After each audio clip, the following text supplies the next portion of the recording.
पौलुस के पत्र बाइबल की 13 पुस्तकों में मौजूद हैं, लेकिन उनमें से ज्यादातर चर्चों को लिखे गए पत्र हैं।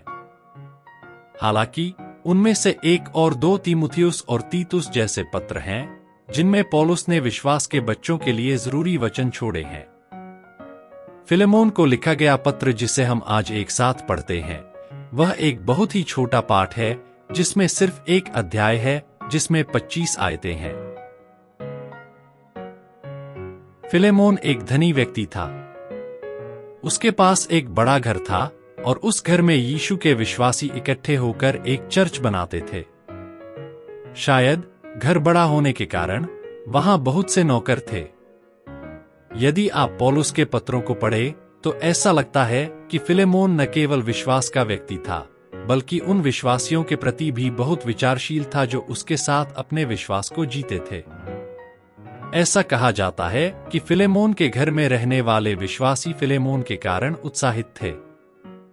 जब पौलुस ने फिलेमोन को पत्र भेजा, जिससे वह अपनी मिशनरी यात्रा के दौरान मिला था, तब वह जेल में था। लेकिन पौलुस और फिलेमोन के बीच कोई आ गया। यह ओनेसिमस नाम का एक आदमी था, जो फिलेमोन का नौकर था। ओनेसिमस नाम का मतलब है उपयोगी। यह नाम उसे शायद इस उम्मीद में दिया गया था कि वह एक नौकर के रूप में उपयोगी होगा। किसी कारण से ओनेसिमस अपने स्वामी फिलेमोन के लिए बेकार हो गया। नहीं, वह अपने स्वामी को नुकसान पहुंचाने वाला व्यक्ति बन गया, इसलिए वह भाग गया। फिर वह जेल में पौलुस से मिला। पौलुस ने ओनेसिमस को यीशु के बारे में बताया और ओनेसिमस बदल गया।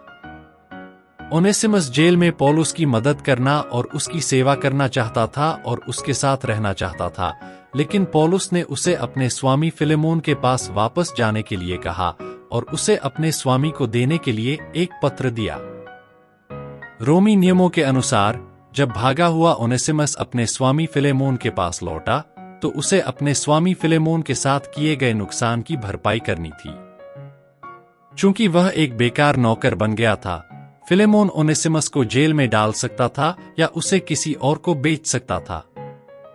इसलिए पौलुस फिलेमोन से पूछता है, अगर ओनेसिमस ने कोई नुकसान किया होता तो वह उसका बदला चुकाता, और वह फिलेमोन से कह रहा है कि वह ओनेसिमस को एक उपयोगी व्यक्ति के रूप में न देखे, बल्कि उसे मसीह में एक प्रिय भाई के रूप में स्वागत करे और उसके साथ वैसा ही व्यवहार करे जैसा वह खुद के साथ करता। यह छोटा पत्र पौलुस का नए नियम में छोड़ा गया अंतिम पत्र है। यह पत्र हमारे पास इसलिए छोड़ा गया क्योंकि फिलेमोन ने पौलुस के शब्दों का पालन किया। उसने ओनेसिमस को भाई के रूप में स्वीकार किया, न कि दास के रूप में।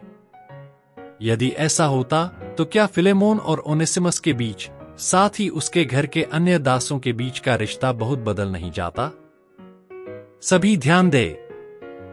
प्रारंभिक चर्च के लोग जो यीशु में विश्वास करते थे, वे रोमन युग में स्वीकृत स्वामीदास संबंध से आगे बढ़ गए और यीशु में एक नया संबंध बनाया। ऐसे बदले हुए रिश्तों ने उन लोगों के दिलों को जीवन दिया जो यीशु में विश्वास करते थे।